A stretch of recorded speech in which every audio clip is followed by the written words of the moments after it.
Okay.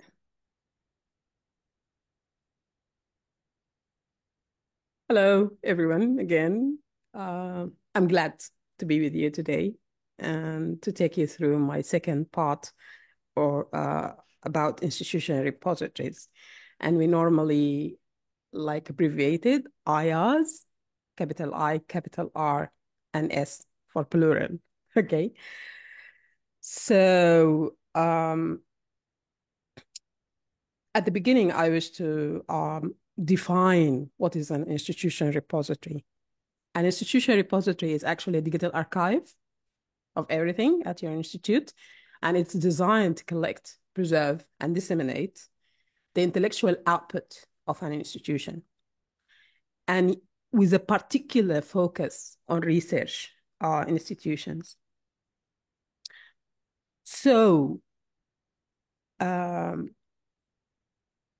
why should I have an IR? First of all, it will help you to fast disseminate your intellectual output in a fast way. And this will reach everyone. It will be a worldwide dissemination, as well as saving long-term archiving. You're archiving your output and it's saved somewhere. It helps you to index your intellectual output at different specialty academic search engines, such as Google, Google Scholar, and different other search engines. It also, sorry, what's coming in here? Sorry, just a minute. I have to start this in a different way because Oh, no worries. something is wrong. Yeah, I need to do it like this.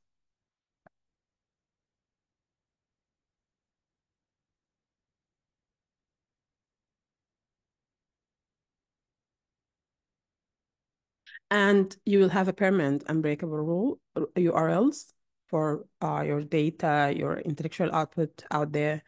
You will have an increased visibility because whenever, say, someone is looking for whatever information about something, they the Google engine, the search engine will bring the topic from inside your institution repository for them, and then they will have a look at it, and then you will have an increased visibility.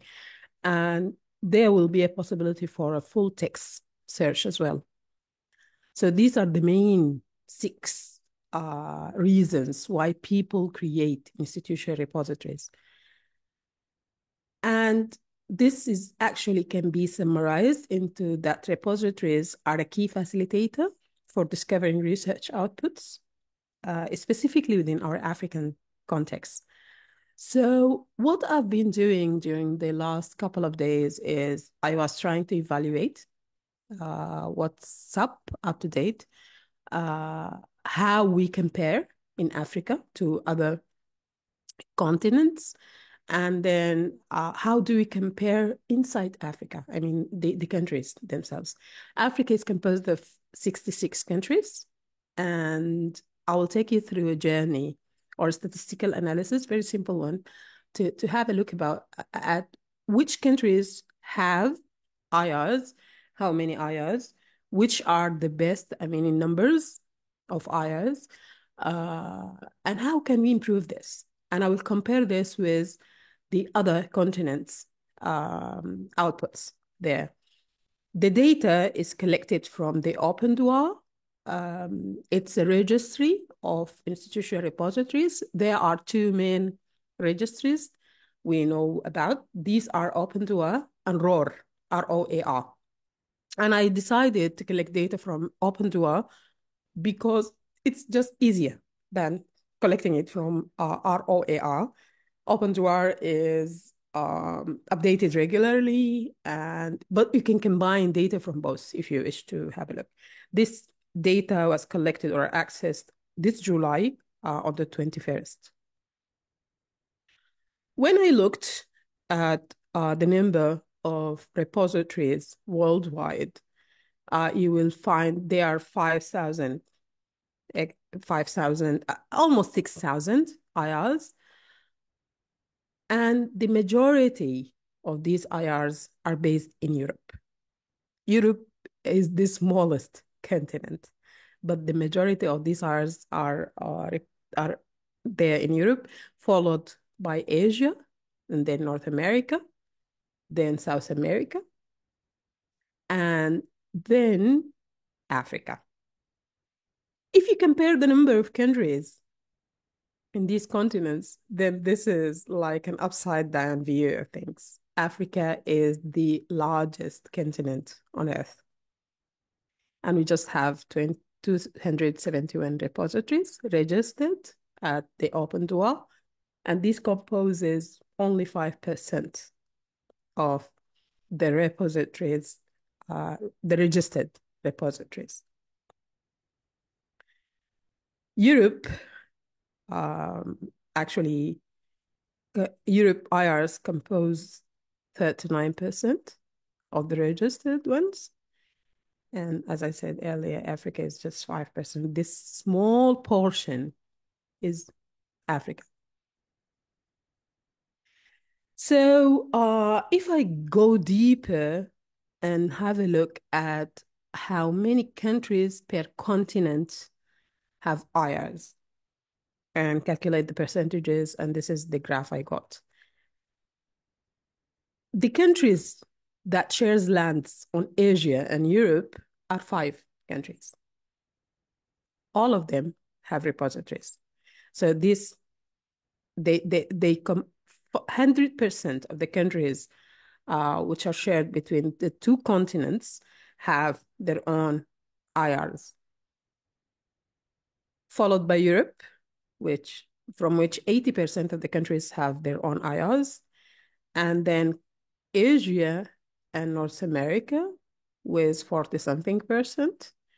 And if you look at Africa, it's about 42% only of the countries there have repositories, and then followed by Oceania and South America.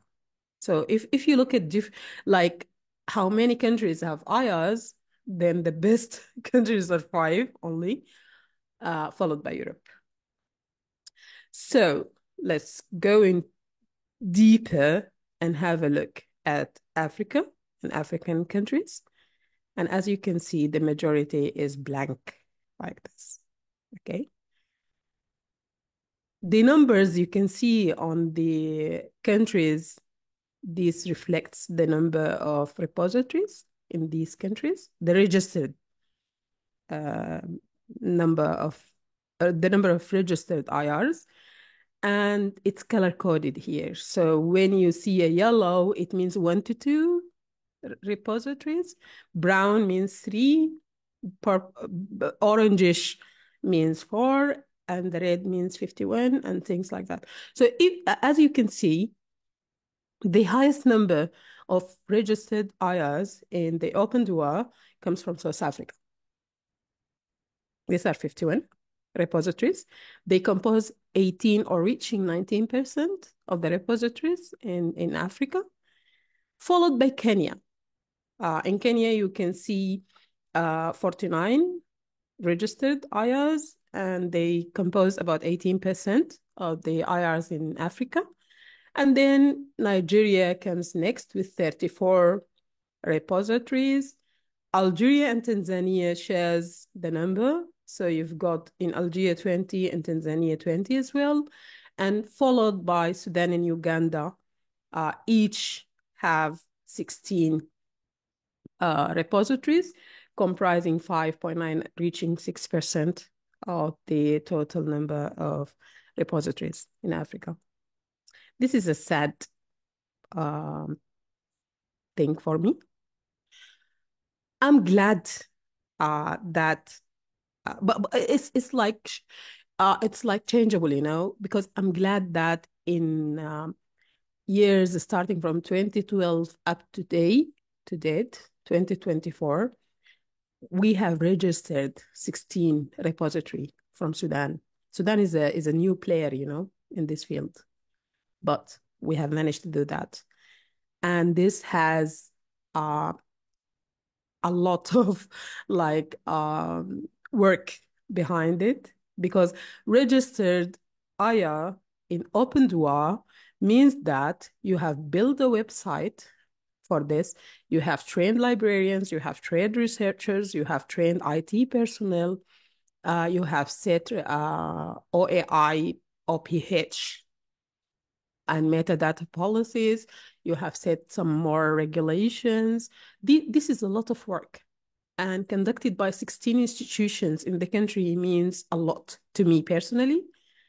And I just want to convey the message that it's possible to do it. Every single one of you can do it in your own countries, and you can like elevate the situation. You can make these numbers matters more. You can register more repositories. And I'm quite sure every single one of you can start doing this today.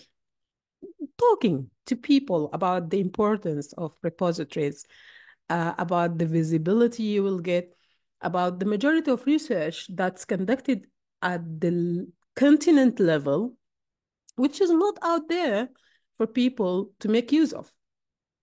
You can do this, I'm quite sure of that. So let's move to other continents and have a look and compare our situation with other continents. If you look at Asia, for example, 1,295 IRs are registered at OpenDua. The majority of these IRs comes from Japan. And Japan is a very small, country compared to us. They have lots of repositories there, followed by Indonesia with 181. Sorry for that. And India comes next. So I followed by China, Taiwan, and Korea. So if you look at that image, it would tell you a lot about the importance of having an IR. Japan is one of the leading countries in everything. And it's not like we want to copycat them. No. It has to do with dissemination of research, reusing the research, and making it accessible to people on the ground. And that's why I'm talking about having it in our local languages, because this is important for the community at large. It's not just about scientists having access to this data or researchers only. Looking at Europe, Germany alone exceeds us in the whole continent, followed by the United Kingdom, Spain, Croatia, France, Poland, Italy, and Ukraine. And this gives you a taste of it, because if you look at the European Union, they have policies for open access, open IRs, and the use of this infrastructure, and why we need to disseminate our research output to everyone to have a look at. Looking into the 5 countries composing the countries that shares lands on Asia and Europe, which are Turkey, Russian Federation, Kazakhstan, Georgia, and Azerbaijan, they have 254 IRs, with Turkey be leading the way with 184 IRs, or registered IRs. Because when I say registered IRs, this is different from the real number in the country. There could be 200 IRs in Turkey, but only 184 had met the requirements to be registered in OpenDua. So Turkey might have more than the number I'm talking about, but the number that had met the requirements and have been already registered are 184 IRs. Looking into Oceania, you will have 92 IRs, with Australia leading the way there. And if you look at North America, you will have 1,000, about 16 IRs, with the United States of America leading the way with 819 IRs. Canada have 97, and Mexico have 56, and the rest of them have less numbers of these. That's why I'm just bringing the top countries. South America, you have 703 IAs, with a Peru leading the way, followed by Brazil and then Colombia, Argentina, Ecuador, Chile, Cuba, and Costa Rica with 12. So this might have given you a taste of why we need IAs. But before just like copycatting, as I said earlier, we need to know how to do it. And before starting your own IA, think about policy again, because as I said earlier, level 2 will focus on the importance of having policies, because this is important. You need to have clear policy information out there in your repository when you build it to encourage a standardized level of service first. Second, it will set the user's expectations. People will know what to expect from your repository, and it will help increase the impact and visibility of your research. When you have a policy, an IA policy, you're setting all these. And in my first presentation this week, I talked about the open access policies and the framework and the comprehensive elements there.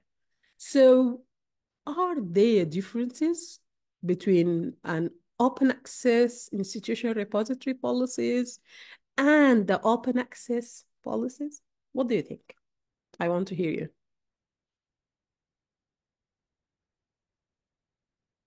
Hello. Any ideas? What do you guys think? And it doesn't have to be a right answer, I Exactly. guess. I just need to Yeah. hear you. It's just What do an you think? interactive thing. Yeah, Paul has raised his hand. Paul, Yes, please go please. ahead. All right, thank you very much. To my own understanding, I want to really believe that open access policies should be in tandem with open access repository policies, because Mm-hmm. if we have the policies on open access, making all our scholarly works accessible to other researchers that they can have input, or we build on it for reproducibility or thereabout, then the repositories should also be made accessible to people too. And Exactly. the policies should be at least in consonance with what we have in open access policy. Yeah. Thank you very much. Yeah. Thank you very much, Paul. Yeah. Anyone? Any more answers? I guess I could go. Yes, sure. I think I feel like they should have some elements that are similar. Mm-hmm. But I don't know. I feel like open repositories should have some unique policies, Mm-hmm.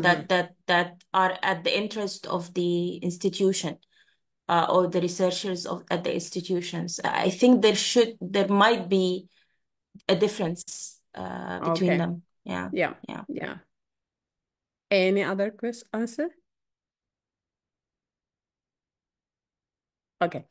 So both answers are within the scope of the answer, because if you, when you look at the institutional repository, the policy might set it as, okay, you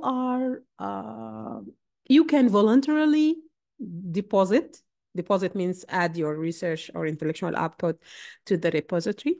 You can voluntarily deposit your intellectual output here, or you can choose not to.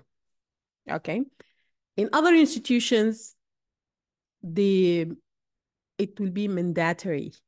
Like in other institutions, it would be mandatory. Like you should deposit whatever you produce in this institution in its institutional repository, because this will make the institution more visible and have a higher impact on the society.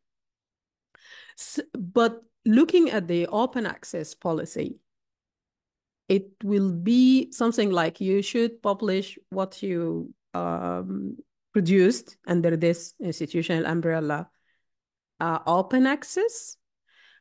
The voluntarily part is open access, gold route or green route or diamond route or like that. So if the institution is talking about open access itself, setting the policy itself, the policy components are completely different from the policy components of the IR. And in the open access repository policy, you need to define an overall vision for your IR. So setting this is the institutional repository of X and Y, and this IR will contain this type of documents. The collection policy should be set as well.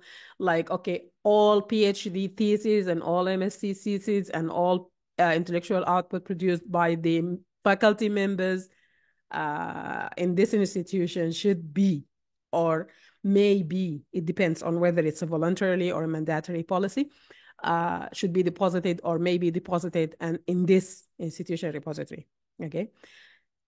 There should be a submission policy. Like, for example, I'll take my institutions example or the pathway there. Submission policy at the University of Khartoum is like this.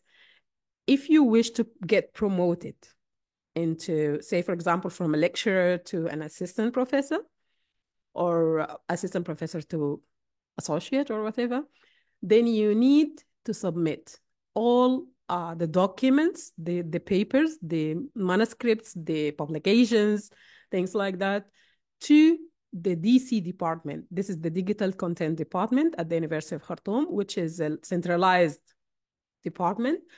And you should get an improvement that you have already submitted from the head department. If you didn't add this letter from the head department at the Digital Content Department at the Information Technology and Network Administration at the University of Khartoum, then the process will not go through. You will not get promoted, you know? So this is a submission policy because the university wanted every single publication that was published by this author in the repository. So this is a submission policy. The content type itself. For example, in certain institutions, the content type will be music, traditional music, say, for example. In others, it will be a publication, paper published in Science or Nature or whatever outlet. So what type or content types are to be included in the IR? This should be said clearly in the repository policy. Say, again, at my institution, because we have institutes like the African Asian Studies institution, for which the main content might be, as I said earlier, traditional music or studies about, say, magic or things like that, then I will say in the policy, every single output under the umbrella of this institution should be submitted. At other faculties, it will be mainly paper about the bug that infests this plant or whatever. And then again, I need to put that in there. So you need to set the content types. There should be a license and policy for deposit itself. Reuse license, because when you add an intellectual output into your repository, it's actually out there for everyone to use it or to reuse it. So you need to set a license. For example, I know a colleague of mine who used some open access produced materials that was available in certain IR to make or to build his own business, you know, commercial business, and he used to get revenue. So if that IR didn't set that this work can be reused in any other format, even commercial ones, or including commercial ones, there would have been a problem. Okay, so you need to set the license for the reuse. And normally, if you're using a Creative Commons license, the BY 00 or share alike essay, and then you didn't add any restrictions on the commercial use, then you're giving people the right to use your output commercially. You should also add a takedown policies and embargoes, like this research should be confidential, should not be online until, say, for example, at the University of Khartoum, we have a 5 years embargo for PhDs and MSCs. If the author or the student or the supervisor asked the people at the DC department that we don't want this work online until we do this and that, we have this 5 years embargo. After the 5 years, if you don't come forward and if you don't ask us or ask the people at the department to extend the embargo, the whole text will be available online, okay, for the thesis itself. And you need to have a preservation policy, like work that would be preserved is this and that. If we found this and that mistakes or whatever, then this work will be like taken down or retrieved or something like that. And then you have to set the rights, the responsibilities, and the repository services that you're providing to your users. So this is how you structure an open access repository policy. And I want you to compare this with the previous session structure for the open access document. If you look at this, you'll find a clear difference between both of them, but again, you will have similarities as well. Like header here, header there, preamble here and there, self-description, you have it here and you have it there. Definitions, you will have it at both documents. But then the content itself might differ a little bit. And a comprehensive policy framework requires that the creation of collection, there should be creation of a collection management policy. There should be a deposit agreements here. And these are letters that should be formulated by the legislation or like the people, the legal people at the institution itself. There should be terms of use policies, as I said earlier, and people from the law department should be involved in creating these documents as well. And you should ensure compliance with applicable laws at your country level. Because if you like just copycat regulations set by New Horizon or the European Union or whatever, and bring them to the setting of your country, that might contradict with your local laws. So you need to be careful doing this. You need to have legislatives in place. You need to have people from the law department or the faculty or people who knows what they're doing, people who knows the meaning of every single legal word in that document. These people should be on board. This is important. And I will take you through some policy examples just to have a taste of it or about how it should look like. Just an example of that. First one I'll take you through is the document that I was involved in creating it started since 2013 maybe, and we finished the process in 2015. It was adopted at the university afterwards. And as I said earlier, people up to the eruption of the war in 2023, in April 2023, every single staff member at the University of Khartoum who wants to get promoted, they should bring their output to be uploaded or deposited at the Khartoum Space IR, Institutional Repository. So as you can see here, the policy itself starts by a header, like University of Khartoum Open Access Institution Repository Policies. And then you have a preamble or an introduction stating the mission. That University of Khartoum mission is to serve Sudanese and universal communities via dissemination of knowledge on humanities, arts, and applied sciences, This is to be carried out using digital technology and the internet as a medium. The University of Khartoum Vice Chancellor issued the following policies based on Article 16 of University of Khartoum Act 1995 and the recommendations of the Digital Content Department or Committee. And then you will find a section on the definitions. You need to set or to define the wording you're using. For example, when you say the university, it means university of this. When you say the institution repository, you're actually referring to the name of this repository. When you add intellectual property, it means all works that fall under Article 2.8 of the agreement establishing the World Intellectual Property Organization, Amendment 1979, which include this and that. And here, during this process, we had to also develop the intellectual property policy of the University of Khartoum, because we needed that policy to be integrated within this policy. During that process as well, we had also to develop the open access policies. We had also to develop letters of agreement between the author who belongs to the University of Khartoum, the staff, and the publishers themselves, because we wanted to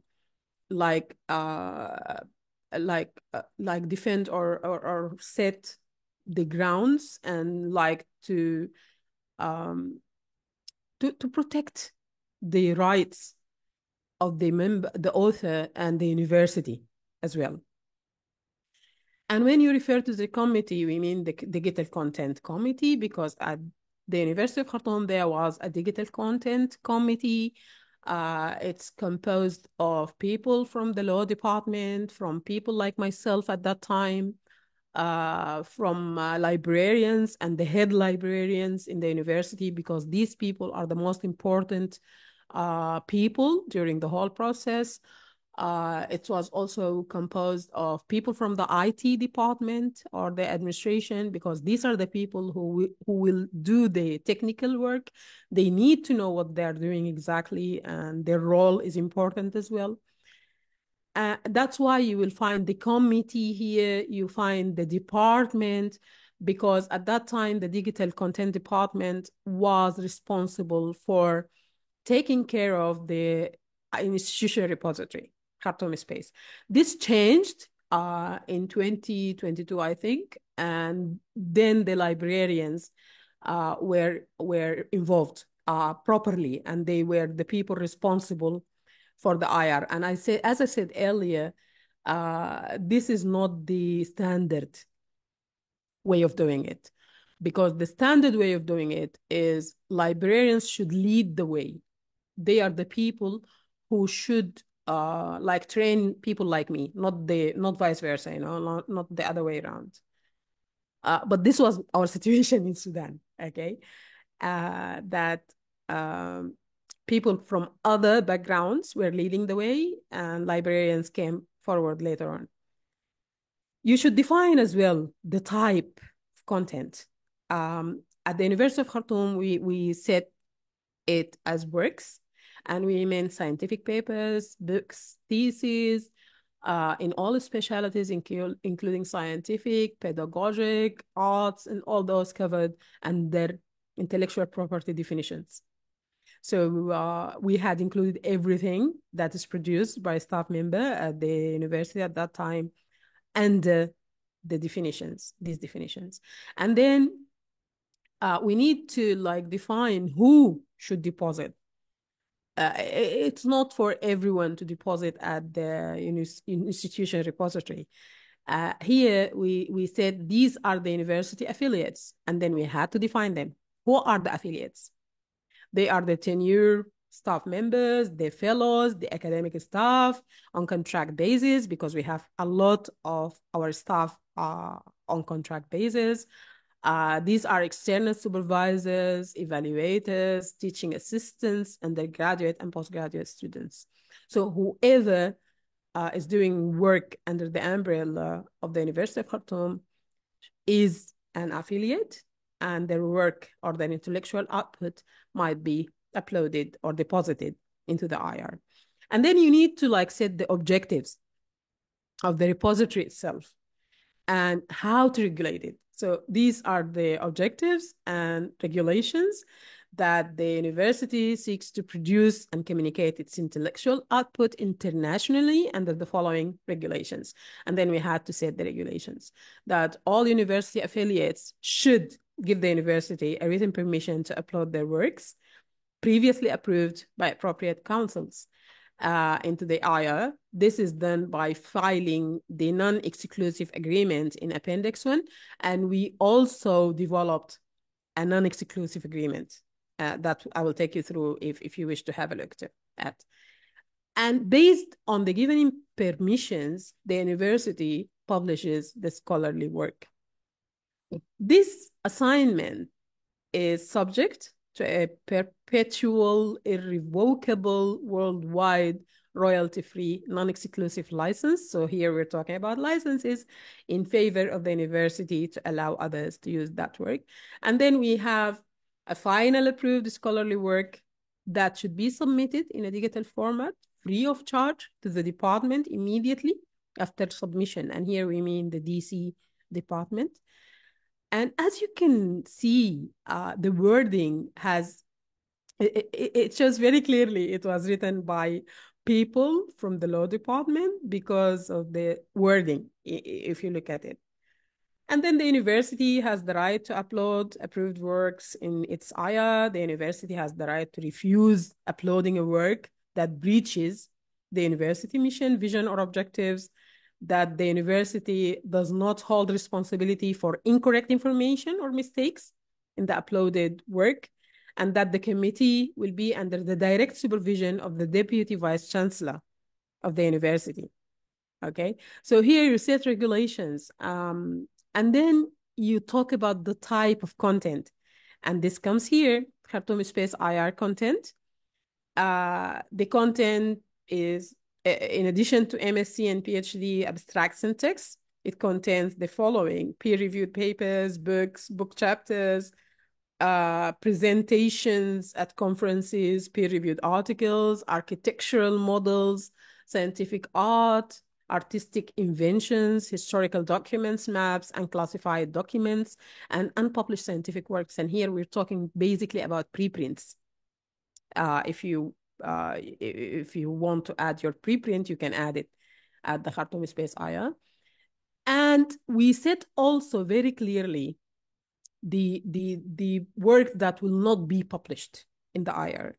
And these are works with potential commercial value, patented work, for example, work that contains confidential national security something, protected materials, prohibited works with culturally sensitive issues, because in each single country of our countries, there is a sensitive, culturally sensitive issue. So when you submit something that is culturally sensitive, we cannot deposit it. Scientific works where the promulgation would infringe a legal commitment by the university. Okay, so if your work will infringe the legal commitment, then we will not publish it. And we go on and on, like data policy, we set it very clearly, content and metadata policies, what metadata should be there, what we should we do in cases of, say, 1,000 authors of a single work. Here, a single author, just like a corresponding author, should be involved, should be responsible here. And he or she should provide a written permission from other authors to upload the work in the IR. So we're talking about the author rights here. We're trying to protect it as well. The metadata itself, the composition of it or the content of it. Some text, for example, can be classified and may have special usage regulations. So we need also to add metadata about that. The type of vocabulary we're gonna use, it's a Dublin core at that time. We will use the Dublin Core. So we have like said or like given information about everything, even the vocabulary terminology that will be used in this platform. And then we moved on to talking about the preservation policy. Like if the author wishes to withdraw the work, what can happen, the mistakes which were discovered, how to treat them, copyright violations or plagiarism, how we will deal with that. Works will be withdrawn also from the IR and uploaded in a closed access archive if necessary. Say, for example, you have a patency and you should submit to the IR to get promoted, for example, but you want this work confidential. So we have another archive. It's a closed access archive. We can move that document there. And we go on and on and on about the details. And then we detail the intellectual property policies at the university. It's in Appendix 1 as well, the agreement and the permission letter that you need to like sign, the quality control of the work itself, because I cannot like deposit every single document in the IR for that belongs to a reputable institution. So you need to have quality control checks and to be 100% sure that this document can go into that repository. And then we have, these are like the regular review committee. We have the responsibility of the university and administration. And then we have a final provisions. The non-exclusive agreement is in appendix this and that. And this work is effective from that time. And it's signed by the vice chancellor at that time, Professor Ahmed Mohammed Suleiman. These are the documents that we prepared for him to like sign them and to approve it at the Senate. I'm not bringing here the final version of it.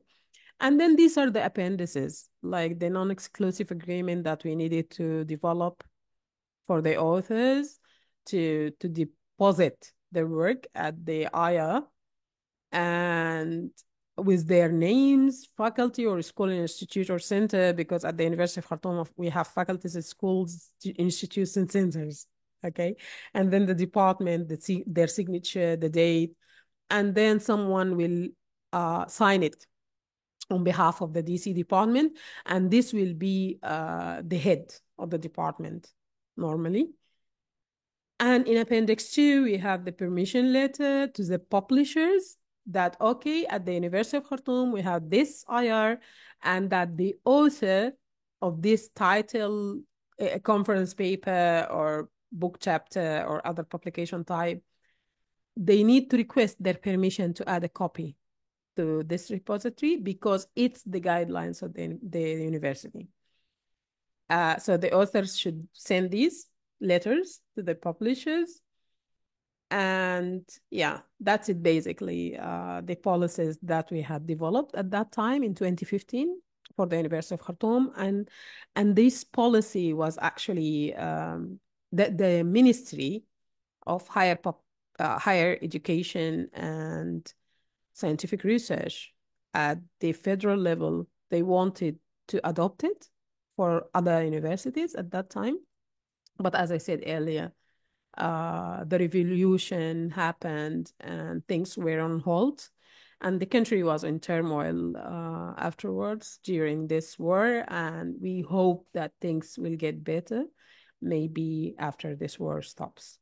So that's my experience in devising a policy. It took us 2 years since 2013 up to 2015 to formalize it, to finalize it. At the beginning, it was based only on the UNESCO open access regulations. I sent you already a link to that document.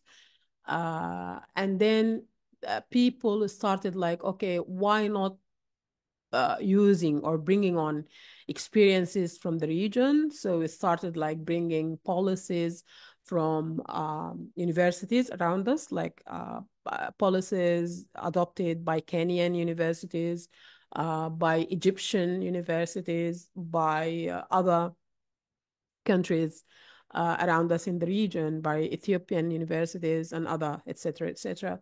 And like we went through every single policy, we dissected it, we recognized the policies that are universal in all policies. There, we recognized the specific policies per each country, and we then started to like develop our own policy. So this is a huge process that needs commitment and needs people with expertise and backgrounds. And as I said earlier, people from the law department are crucial to be on board from the start. When you start like drafting the policies, they should be there. They should be involved in that.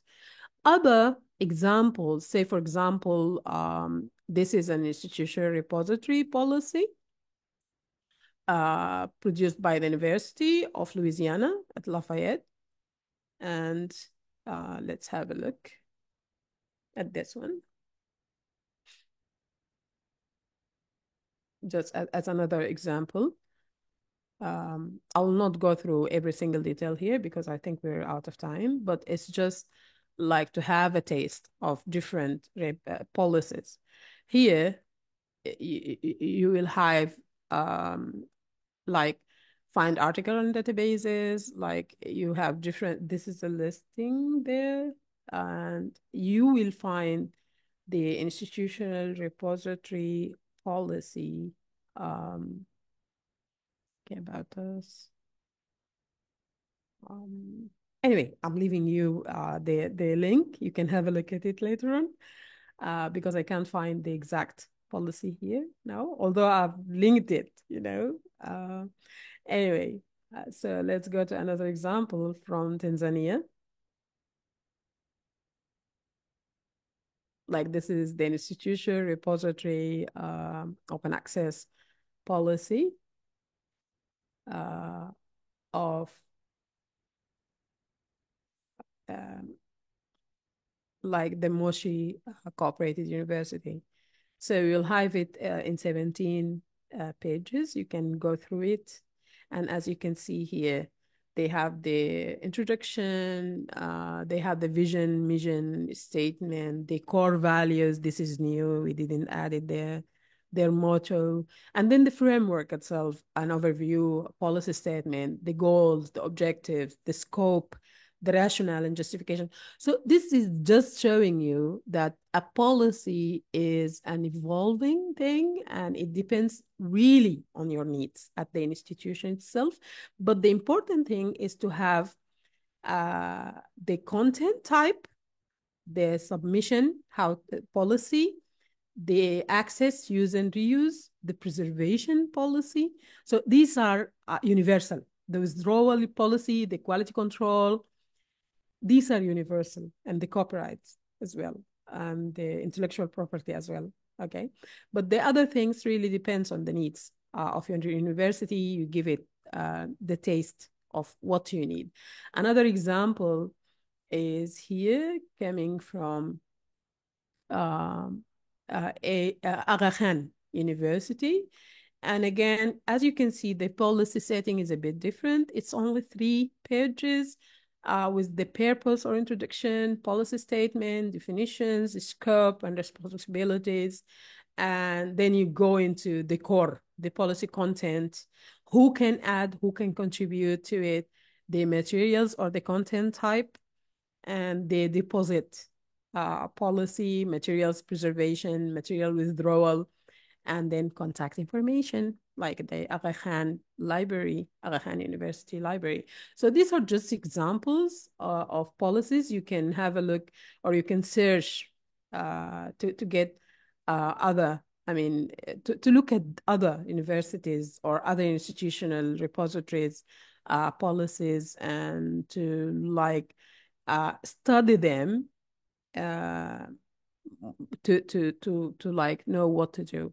These also are guidelines to the rules on open access to scientific publications and open access to research data in Horizon 2020.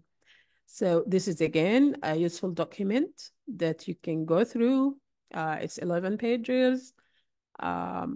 You will have like a history of changes in the document. You have definitions. What is an open access? What is open access repository? Routes to open access, etc., etc. And then you have a graph like showing you the fate of research. Like you start conducting research, dissemination plan, you will have a dissemination plan in place. Yeah, the research results can either be disseminated by sharing them through publications or depositing in the research data. And if you publish, you can go through into a gold open access, green open access, or you can go to a restricted use or restricted access. So this takes you through the life cycle of the research itself, and you go through other details, like it's just in 11 pages. You have a lot of information that you can use to like revise or refresh your mind about open access and open repositories. And I find it a useful document. And these are the two main registers. You can go there as well. Like you can access the Sherpa Romeo Open Duo registry, which is I used to download data and to analyze it about repositories in the world. So this is the website. It belongs to the JISC, and it's based in the UK, this registry. So you can like, if you know the repository name, you can write the name here and go check their policies. If you don't know it, you can like search by country. This is by country, for example, and say, for example, we choose to just have, I'm just clicking by chance. This is Mozambique. If you go to Mozambique, then you have two repositories, SABRE and this institutional repository. Then you can have the type of the repository itself. It can be institutional, it can be aggregating, it can be whatever. And it's based on a software called DSpace. Other software are there like ePrints, DSpace, Greenstone, different types of software you can choose from based on your needs again. If you click on this repository, you can find all this information about it, the name, the type. This is their URL. This is important, Open OAI PMH. You need to produce this document for a repository to be registered within a registry like this. And then you will find the software name. You provide this to the registry for them to add your IR. And then the type of work, the content type here, and then the subjects. It could be a subject-based repository. It could be a non-subject-based one. And then you have information about the organization behind it. You have their policies here as well, if you wish to have a look at it.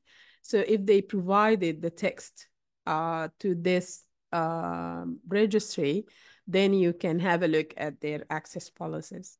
And then you will have information about the record. So this is how it goes. And this is Sherpa Romeo.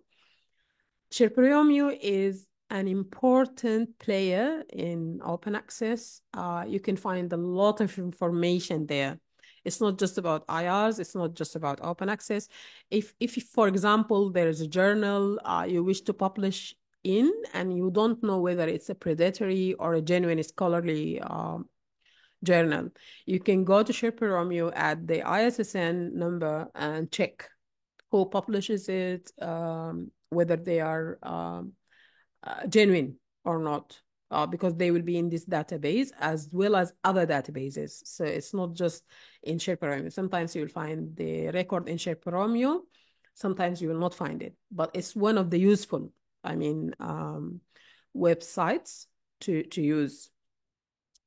And yeah, so ROR, as well, as I already mentioned, is the other um, registry of open access repositories. And as you can see, there are 5,603 repositories here. Here you can like define the country or the software. All of these are software used for building repositories.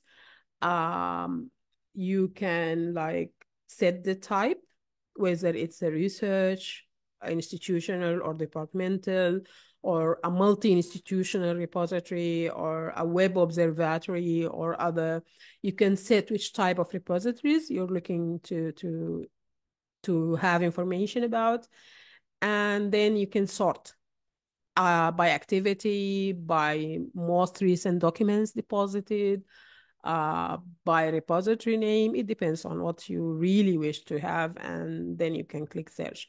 So by default, they bring you the repositories here, like and you have a screenshot of the repository itself. So if I like click on this thesis and dissertations union catalog, it will take me to that to information about that repository.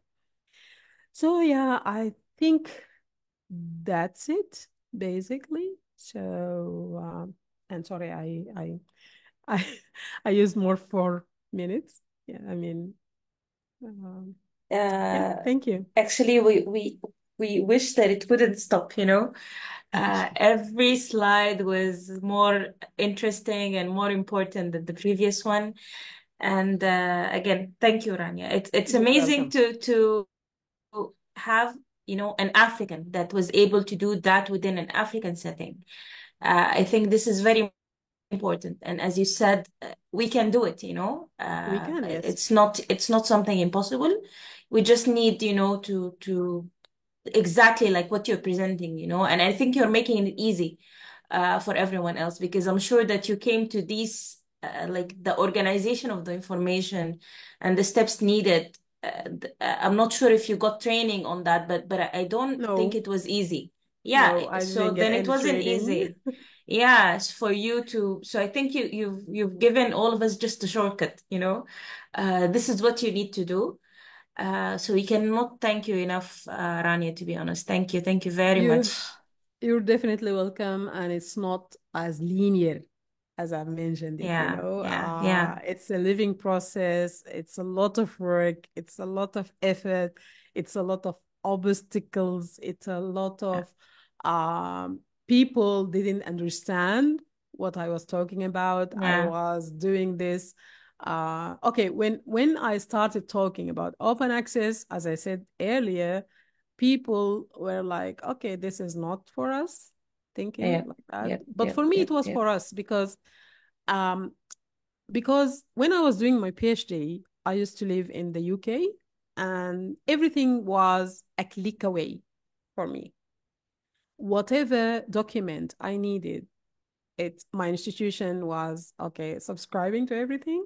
yeah, I So I was privileged in the UK. And when I returned home, because I was thinking I wanted to work in Sudan, yeah. uh, when I returned home, You were hit everything with was reality.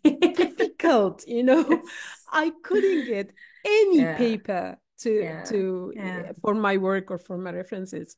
But then I recognized an orange A, small letter, in papers which I can access without paying. Hmm. I was wondering what this is. So this What's is my that? start, yeah, in 2012. And then Wow. there was this workshop in Kenya that was organized by BMC, Biomed Hmm. Central. Hmm. And I applied for that. I wanted to understand what is open access What's because, happening? yeah, Yeah. exactly.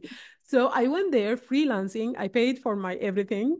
And I Hmm. was like, every day I was so excited. I would call the dean, Faculty of Science, tell her, okay, today I've heard this and that, and this is important. We need to have open access in Sudan. And Yeah, she was so yeah. supportive, you know? That's good. That's good. Yeah. Yeah.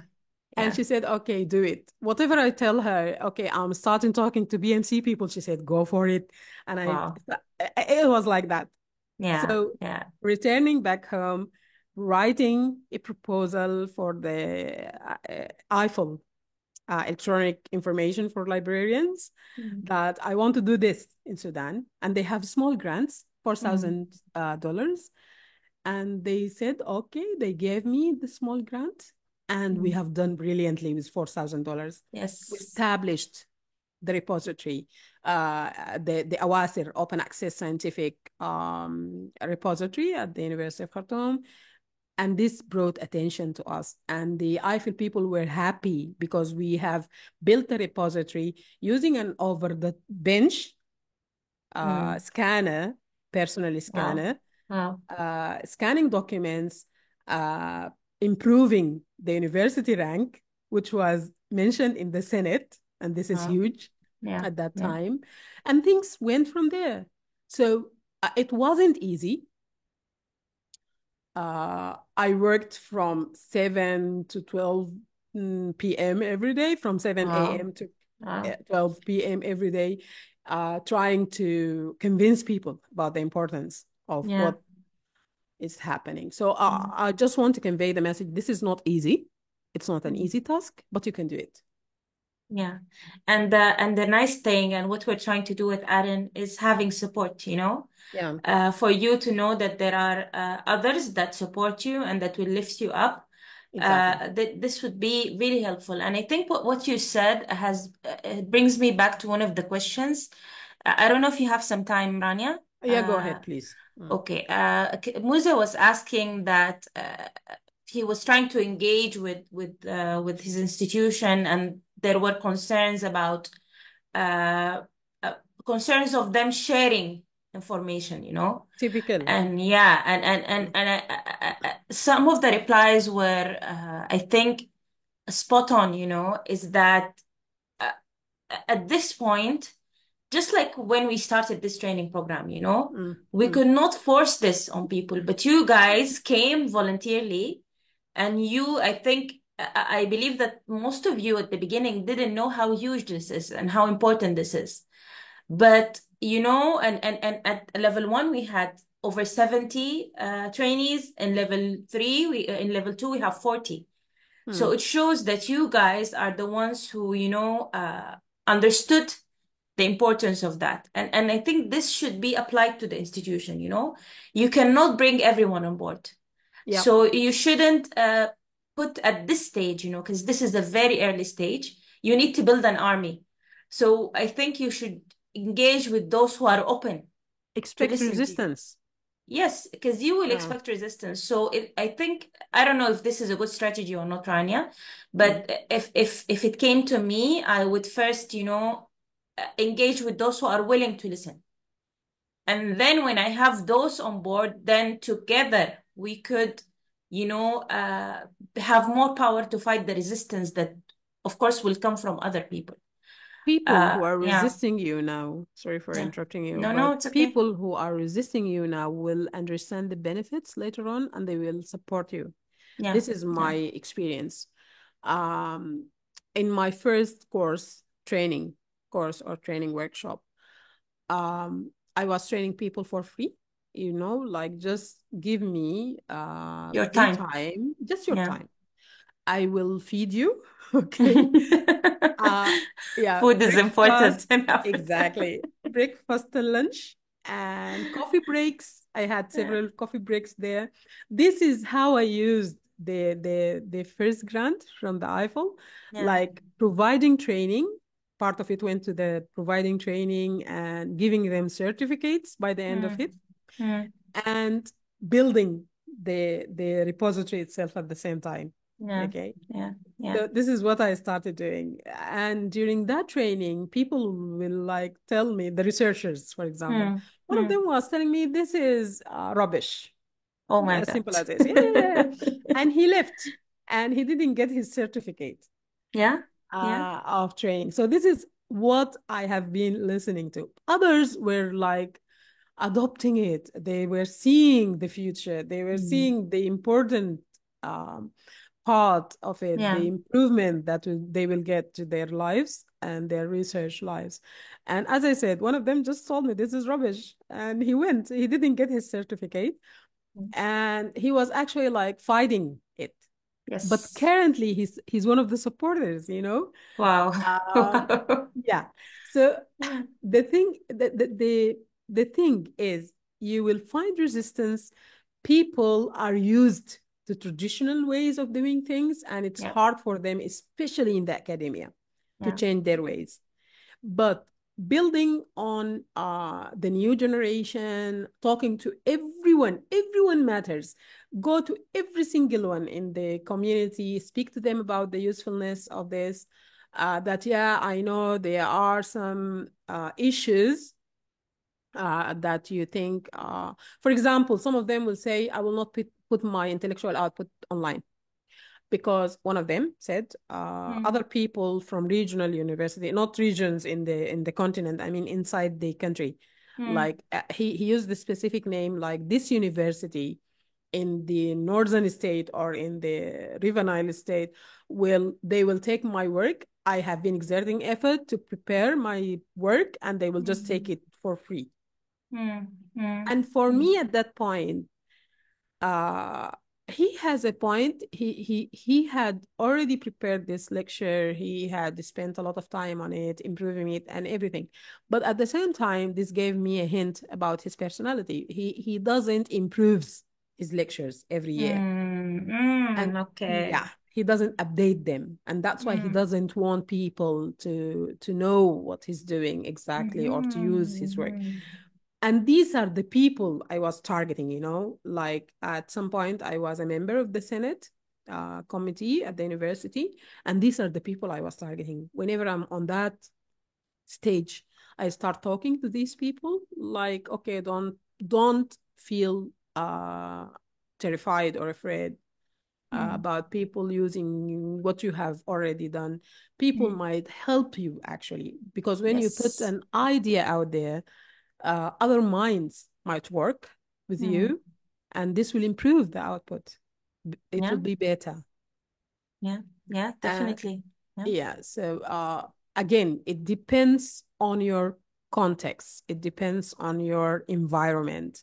You are the people who knows about your institutions, and you are the people who knows how to tackle these difficulties and these obstacles. But just know that all the time we're here, we are supporting you. And whenever you need me personally, I'm here for you. That's amazing, Rania. And I think uh, I think we want to do a session with you, hopefully in level 3, for you just to completely talk about your experience, because I think it's important. Like now we just gave it, like 5 minutes. But I think it's important for the trainees to know what to expect, Okay. because Yeah. in open science, we paint everything as positive, but there are a lot of negatives that they're going to face. So I Yeah. think we should definitely arrange such a session with you if that would be okay. Yeah, sure. You're Yeah, definitely that's amazing. welcome. And That's everyone in the amazing. chat, I'm just having a look at it, and heart for every comment. Okay. Thank you very much for Thank your you. appraisal. And yeah, I Thank wish you. you the Thank you, best Rania. Thank all. you. Yeah. Just before we close, there was a comment asking Yeah, if sure. if the policy that you developed for the University of Khartoum, if they could have a copy of it or not, um, Uh, because they were. But I think you already shared some other links, yeah. yes, The institutional yeah. the policy developed at the University of Khartoum is not online now Okay. Okay. because after the war everything was Ah, disrupted, as you yes. know. People might not know this, but the war Yeah. affected everything, and every online presence of the University of Khartoum is affected. It's So I disappeared actually. Yeah. disappeared, yeah, because the servers were moved, and because people might not know this, but the Yeah. RSF destructs everything. So the university has to move the servers, and moving the servers had put every website down. Down. shut Yes, everything. yes, And yes. even the website that's available now is just for like certificates, and it's a newly created thing. It's not the original website, you Yeah, know, yeah. and it's using a different server. So knowing this, I cannot like share the policy when it's not on the, because this document is in my own laptop. Yeah, yeah. I cannot share a link here. No worries. I think Yeah. like already the other examples are there, and you Yeah. showed everyone how to look for such policies in the In the repository yes, in the registry. repository registry. Yeah, yeah. Yeah. So I think this is amazing. And again, thank you 100 million Ramesh? times, Rania. You're welcome. Emmanuel, Yeah, you want to say something? yeah. So I wanted to say that one of the major reasons why this session I'm so happy about this session is the fact that I mean we all get excited about open access repositories and open access etc. And we forget about how some of these things can turn out. And I'm speaking from a point where I know of an institutional repository of a major university that has gone redundant. I mean, Mm, it's there, right? But it's redundant. I checked it last year and I realized that the information on the website was so outdated. I mean, mm, it stated online that they have an open access policy where dissertations and theses are compulsory to be uploaded to the platform. But for I think over 10 years now, no information is there. So the repository is literally redundant. And when Rania was talking, I checked again and the platform is no longer even available there. It's there, but mm, you go, it says system not available, etc., etc. So these are things that could happen when you don't have policies that kind of outline how the mm, repository is kind of going to be used for a period so that people know that this is the guidelines surrounding it. So you could have the repository. Initially, there could be excitement, but then it turns redundant. And now when I spoke with one of the researchers there, he was the senior member there, he was telling me that, oh, these are the reasons. To me, they were not good reasons though. But because of such reasons, the repository is there. It's online. It's known to the external community that they have a repository and it's part of their workflow. But in actual sense, it's redundant. So these are mm, things that could easily happen, even if you set up a repository. And it's so great that the policy structure that Rania shared had a lot of elements that were describing how it should be updated, how it should be used, and etc. So this is just wonderful And because preserved. Yeah. it could easily mm. happen to anyone. You could be so excited, set it up, and then it becomes redundant, and that is so sad, right? That is so sad. Yeah. So Rania, Yeah. thank you very much for this You're session. welcome. And that's a resource that's wasted, you know. And if you Yes. have a policy saying that you will not get promoted unless you provide this or that, every single one of the staff members will deposit, and this repository will not be redundant. Um, so this is one example of how to maintain your repository. Yeah. Yeah. Okay, so we took another 20 minutes of your time, You're Rania, welcome. and of your time, our dear trainees. And thank you very much for all your effort in level 1 and level 2. And I think we will have you in a session in level 3 to talk about your experience, You're welcome. hopefully. You're Thank you welcome. very much, Rania. Thank you. Thank you very much for having me, and thank you everyone for being here today. You're welcome. You're most welcome. You're most welcome. Okay, everyone. Bye bye. We'll Bye. see you. Merci Yeah. beaucoup. De Au revoir. De rien. De rien. rien. Au revoir. Au revoir. Bye. Bye. Euh, Bye bye.